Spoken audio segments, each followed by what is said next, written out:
기막힌 새벽 기억하고 나오신 여러분 환영합니다. 오늘은 요한 1서 2장 15절에서 17절 말씀입니다. 이 세상이나 세상에 있는 것들을 사랑치 말라.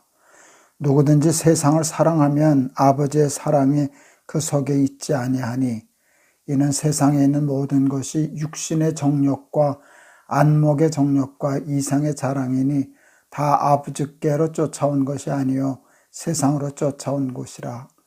이 세상도 그 정욕도 지나가되 오직 하나님의 뜻을 행하는 이는 영원히 거하느니라. 아멘. 외국을 여행할 때 제 개인적인 생각이고 주관이지만, 그렇기 때문에 그게 절대적인 것은 아니지만, 저는 화려하게 지은 그 대성당 잘 들어가지 않습니다. 이제 단체로 여행 갔을 때도 저는 그냥 밖에서 있다가 만나곤 했지 거의 들어가지 않습니다. 몇 번은 들어가 봤습니다. 그랬는데 몇 번을 들어가 봐도 늘 마음이 불편했습니다. 이렇게 웅장한 성전, 그리고 화려한 장식, 그리고 신부들이나 추기경이나 이런 분들의 복장, 이런 것들이 너무 화려한데, 제 편협한 생각인지는 모르지만 하나님의 영광을 가로채서 사람이 그 영광을 취하려 하는 것이 아닌가, 그런 생각이 들어서 저는 하여튼 좀 불편합니다. 그래서 대성당 들어가는 거 별로 좋아하지 않고, 저도 예배당을 건축해 보았지만 교인이 적지 않았기 때문에 사이즈는 컸지만 제 나름대로 설계할 때 원칙이 있었습니다. 건축비를 가능한 한 아낀다. 돈을 아끼는 것이 아니라 너무 화려하지 않게 꼭 예배에 필요한 것만 한다 해서, 그 당시로도 저 돈으로 예배당을 지을 수 있을까라고 하는 건축비로 예배당을 지었던 기억이 납니다. 그래도 그것도 주관적인 생각이지 다른 분은 또 그것도 화려하다 그랬을런지 모르기는 합니다. 그래도 하여간 제 마음은 예배당이 너무 화려하거나 크거나 필요 없이 과시하려고 하는 일은 그건 하나님의 뜻이 아닐 거이다. 하나님도 구약의 제사 너무 제사만 요란하게 하는 거 싫다 하지 않으셨습니까? 하나님이 원하시는 것은 신령과 진정으로 드리는 살아있는 예배이지 그런 허례와 허식은 아닐 거라 그렇게 생각을 했습니다. 제가 대성당 같은 것을 잘 안 들어가는 것과 같이 또 안 들어가는 곳이 한 군데 더 있습니다.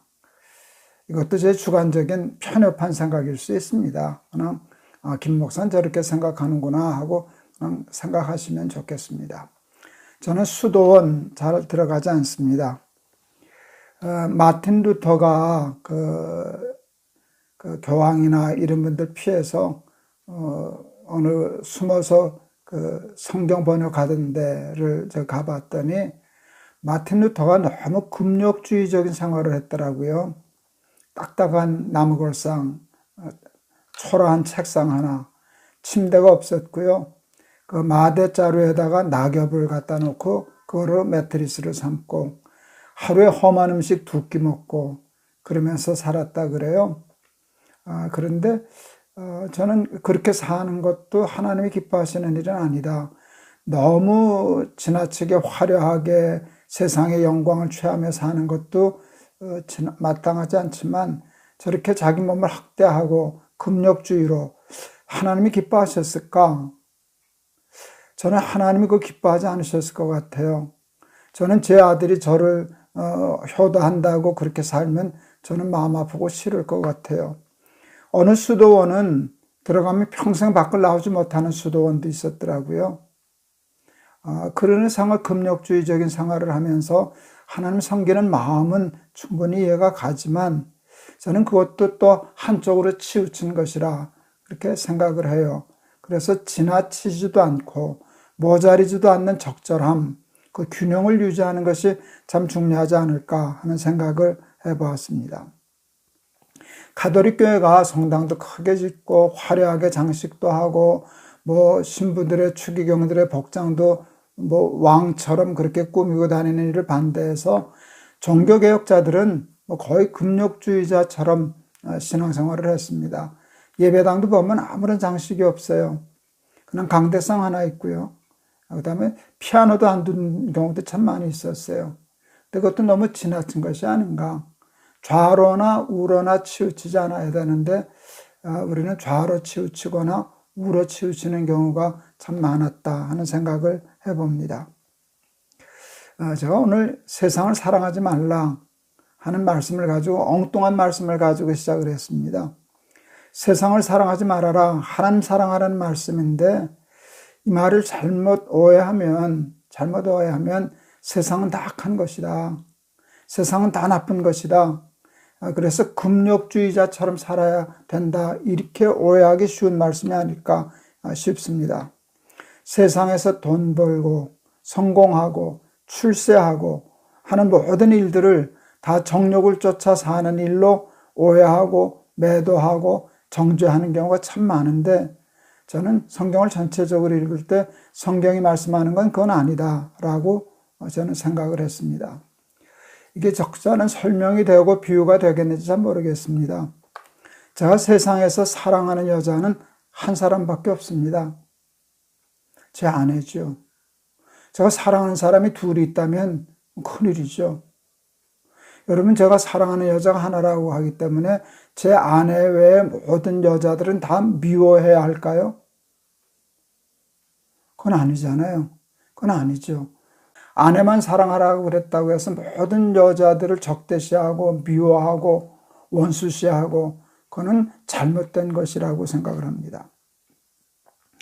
그래서 이제 보통 영어로 얘기하면 like와 love의 차이라고 할 수 있지 않을까요? 하나님이 나만 사랑해라 라고 하는 일은 세상을 다 미워하고 적대시하고 금욕주의적으로 살아라 라고 하는 뜻은 저는 아니라고 생각을 합니다. 저는 그 세상적인 어떤 즐거움, 그런 것도 제가 좋아하는 것들이 참 많아요. 전 놀이도 좋아하고요. 운동도 좋아하고요. 사람과의 관계도 좋아하고요. 제가 즐기고 좋아하는 것들이 참 많이 있어요. 또 그것이 제 삶에 많은 도움을 주어요. 그런데 저는 그것을 하나님처럼 믿거나 신뢰하거나 사랑하지는 않아요. 그 선은 지키려고 분명히 노력해요. 제가 설교하면서 여러 번 예화를 들었던 이야기가 있는데 제가 높은 뜻 숭의교회를 여러분 개척했을 때 이상한 소문이 돌았었어요. 제가 큰 물줄을 잡았다고. 제가 이제 예배당으로 빌렸던 학교의 이사장님 가족이 큰 부자셨거든요. 그분하고 이렇게 관계가 되어서 하니까 큰 물줄을 잡았다고. 그때 제가 글을 하나 썼죠. 제목을 잘 뽑았어요. 큰 물주와 조물주. 제가 물줄을 잡았습니다. 그 소문이 맞습니다. 그때 뭐 100억 받았다는 말도 돌더라고요. 100억보다 더 큰 보장을 받았습니다. 그런데 제가 잡은 물주는 큰 물주가 아니라 조물주입니다. 제 곁에 저희 교회도 돈 많은 부자들 많으셨어요. 부자들이 저를 하는 일에 돕고 헌금하는 일 많으셨어요. 헌금하면 받죠. 그렇지만 제가 물주처럼 기대지 않았어요. 그를 하나님보다 더 사랑하려고 그러질 않았어요. 제 나름대로 원칙은 있었어요. 솔직히 다 지키지는 못했어도 원칙은 분명했어요. 하나님은 사랑하고 세상은 좋아하고. 그런데 문제가 뭔지 아세요? 말은 이렇게 해놓고 사실은 하나님은 좋아하고 세상은 사랑하는 것. 그럴 위험성이 참 많죠. 그러나 그 위험성이 있다고 해서 세상이 위험하다고 세상을 다 죄악시하고 금욕주의로 살아가고 그렇게 사는 것은 좌로나 우로나 치우치는 일입니다. 쉽지는 않습니다. 우리 사랑하는 날개사 가족 여러분, 절대로 쉽지 않습니다. 세상은 좋아하고 긍정적으로 좋아해서 잘 쓰고 하나님은 사랑한다 말은 이렇게 하지만 사실은 세상은 사랑하고 하나님을 좋아하기가 너무나 쉽기 때문에 조심해야 되지만 그래도 끝까지 여러분 하나님만 사랑하고 세상은 하나님처럼 여기지 아니하고 그냥 즐길 거 즐기고 좋아할 거 좋아하고 감사할 거 감사하면서 그런 밸런스를 지킨다면 여러분 오늘 이 말씀을 오해하지 않고 잘 받아들일 수 있지 않을까 이렇게 생각을 합니다. 세상을 사랑하지 말라라고 하는 것은 세상을 죄악시하거나 무조건 정죄하거나 금욕주의로 살라는 말의 뜻은 아닙니다. 그것들을 하나님처럼 사랑하거나 하나님보다 더 사랑하는 그런 우를 범치 말라는 하나님의 말씀으로 나름대로 밸런스를 가지고 성경을 이해하면 그게 바로 하나님의 뜻에 더 가까이 접근하는 일이 아닐까 생각을 해보았습니다. 제가 한번 기도하겠습니다. 세상을 사랑하지 말라 하는 말씀은 세상은 모두 악한 것이고 죄악된 것이고 그러니까 금욕주의처럼 살아야 된다 그런 말씀은 아닙니다. 기독교는 금욕주의는 아닙니다. 세상을 좋아하고 그러다가 지나쳐서 하나님보다 더 사랑하고 하나님처럼 믿고 사랑하는 일, 그거에 대해서는 늘 경계하시지만 하나님만 사랑하고 세상은 건강하게 좋아할 줄 아는 그런 균형과 밸런스를 가질 수 있게 도와주옵소서.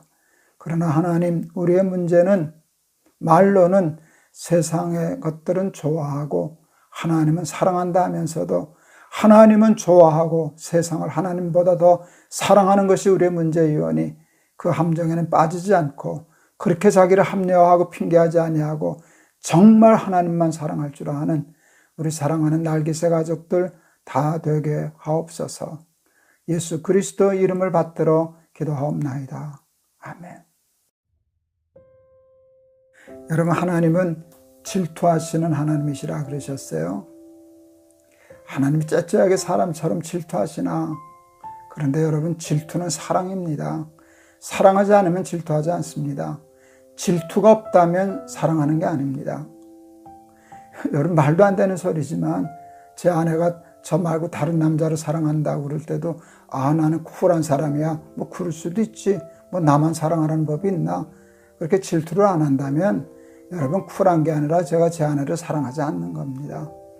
저는 하나님이 질투하시는 하나님이시라는 말씀이 너무나 좋습니다. 그만큼 나를 사랑하신다는 뜻이니까. 그래서 세상은 좋아하고 하나님은 사랑해요. 말은 이렇게 하면서도 실제적으로는 하나님은 그냥 좋아하고 세상을 사랑하면 하나님은 질투해서 우리를 버려두시지 않으실 겁니다. 그러므로 여러분, 하나님은 사랑하고 우리가 사랑하고 결혼하고 하나가 되어야 할 분은 하나님 한 분뿐이고 세상은 그 다음이다. 이 구분을 잘하면서 살아가는 우리 사랑하는 날개새 가족들 다 되시기를 바랍니다. 오늘 참 설명하기가 좀 어려웠는데 잘 설명이 되었으면 좋겠습니다. 여러분, 내일 또 뵙겠습니다. 여러분, 사랑합니다.